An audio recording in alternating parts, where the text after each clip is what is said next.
Dilsukh Nagar bomb పేలుళ్ల కేసులో నిందితుడు మృతి చెందాడు.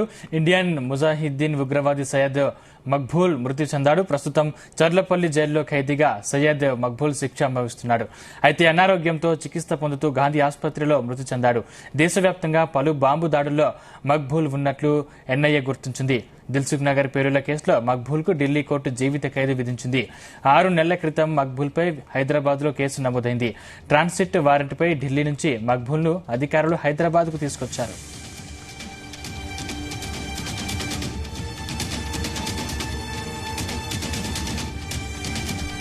ఇంకా ఇదే అంశానికి సంబంధించిన మరిన్ని పూర్తి డీటెయిల్స్ మా క్రైమ్ బ్యూరో చీఫ్ రవితేజ అందిస్తారు. రవితేజ, ఇటీవలే తిహార్ జైల్లో ఉన్నటువంటి సయ్యద్ మక్బుల్ జుబేర్ 44 ఏళ్లు చెందినటువంటి నాందేడ్ వాసి అయినటువంటి ఇండియన్ ముజాహిద్దీన్ ఉగ్రవాద సంస్థకు కీ రోల్ గా వ్యవహరిస్తా ఉన్నటువంటి సయ్యద్ మక్బుల్ జుబేర్ ఇటీవలే తిహార్ జైల్లో ఉండి అక్కడి నుంచి హైదరాబాద్ బేస్డ్ గా నమోదైనటువంటి కేసుల సందర్భంగా ట్రాన్సిట్ వారెంట్ లో భాగంగా అతన్ని చల్లపల్లి జైలుకి తరలించడం జరిగింది. 8 నెలల క్రితం అతన్ని పీటీ వారెంట్ పైన చల్లపల్లి జైలుకి తీసుకొచ్చి అతనిపై కేసు ట్రయల్స్ కొనసాగుతున్నటువంటి క్రమంలో కొంత అనారోగ్యానికి గురయ్యాడంటూ మాత్రం జైలు అధికారులు చెప్తా ఉన్నారు.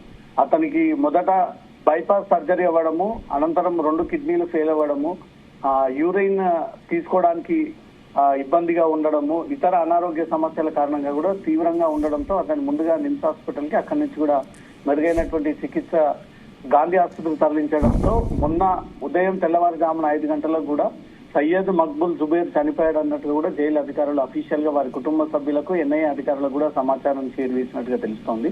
ఇతను వరుస బాంబ్ బ్లాస్ట్లతో పాటు హత్యాయత్నం కేసులో కూడా ఇతను నిందితుడిగా ఉన్నాడు. ఇతను చర్లపల్లి సెంట్రల్ జైల్లో ప్రస్తుతం జీవిత ఖైదీ అనుభవిస్తూ అనారోగ్యానికి గురైనటువంటి వెంటనే అతని ఆసుపత్రికి తీసుకెళ్లామనేది మాత్రం జైలు అధికారులు చెప్తా ఉన్నారు.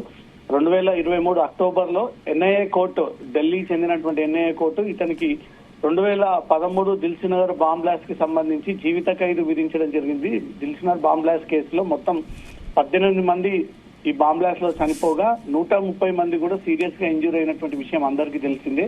ఇతను ఢిల్లీ తిహార్ జైల్లో ఉండగా ఈ Dilsukh Nagar bomb blast case సందర్భంగా 2013లో ఇతని తెల్లపల్లి జైలుకి ట్రాన్సిట్ వారెంట్ పైన అధికారులు తీసుకొచ్చి ఇతని పైన ట్రయల్స్ కొనసాగిస్తా ఉన్నారు. చెల్లపల్లి జైలు నుంచి ఇతని మొదటగా నిమ్స్ కి, ఆ తర్వాత వెరుగైనటువంటి వైద్యం కోసం గాంధీకి తరలించిన తర్వాత చికిత్స పొందుతూ ఇతను చనిపోయాడు అనేది కూడా జైలు అధికారులు చెప్తా ఉన్నారు. ఈయన ఇండియన్ ముజాహిద్దీన్ ఉగ్రవాద సంస్థలో కీలకమైనటువంటి వ్యక్తి. దేశవ్యాప్తంగా 2006, 2007లో జరిగినటువంటి బ్లాస్ట్ కి సంబంధించి ప్రధాన నిందితుడు. ఇతను నిజామాబాద్ జిల్లా అఫ్జల్ గంజ్ లో జరిగినటువంటి హైదరాబాద్ ప్రాంగణం చెందినటువంటి బాంబ్ బ్లాస్ట్ లో కూడా, మర్డర్ కేసులో కూడా ఇతను ప్రధాన నిందితుడు అనేది కూడా జైలు అధికారులు గుర్తించి ఈ విషయాలన్నీ కూడా ఎన్ఐఏకి పాస్ చేయడం జరిగింది. ఇతను దిల్సుఖ్ నగర్ బాంబ్ బ్లాస్ట్ తో మొదట సస్పెక్టెడ్ గా ఉండడము, ఆ ట్రయల్స్ కొనసాగిస్తున్నటువంటి క్రమంలో ఇంకొన్ని బాంబ్ బ్లాస్ట్ జరగడం, ఇండియన్ ముజాహిద్దీన్ ఉగ్రవాద సంస్థకి అత్యంత కీలకమైనటువంటి వ్యక్తి ఇతని చేతిలోనే ఈ ఆపరేషన్స్ అన్ని కొనసాగుతా ఉన్నాయి. దేశవ్యాప్తంగా రవితేజ, అంటే ఈయనతో పాటు ఇంకా ఎవరెవరిని అరెస్ట్ చేశారు పోలీసులు? మిగతా వారు ఎక్కడున్నారు? వారి పరిస్థితి ఎలా ఉంది? గతంలో ఈ బ్లాస్ట్ సందర్భంగా మొత్తం 7 మంది నిందితులను ఇండియన్ ముజాహిద్దీన్ ఉగ్రవాద సంస్థలుగా గుర్తించినటువంటి ఎన్ఐఏ వారందరినీ కూడా అదుపులోకి తీసుకొని కొంతమందికి జీవిత ఖైదు వేయడము, కొంతమంది వివిధ జైల్లో ట్రాన్సిట్ వారెంట్ పైన ఇక్కడి నుంచి కూడా విదేశాలకు, వివిధ రాష్ట్రాలకు తీసుకెళ్లడము. ఈ కేసుకి సంబంధించి ఇప్పటికే వీరందరూ కూడా జీవిత ఖైదు పడ్డటువంటి పరిస్థితి కూడా ఏర్పడింది. ఇతను దిల్సుఖ్ నగర్ బాంబ్ బ్లాస్ట్ తో పాటు అఫ్జల్ గంజ్, నిజామాబాద్ లో జరిగినటువంటి 2 మర్డర్ కేసులో కూడా ఇతను నిందితుడిగా ఉన్నాడు.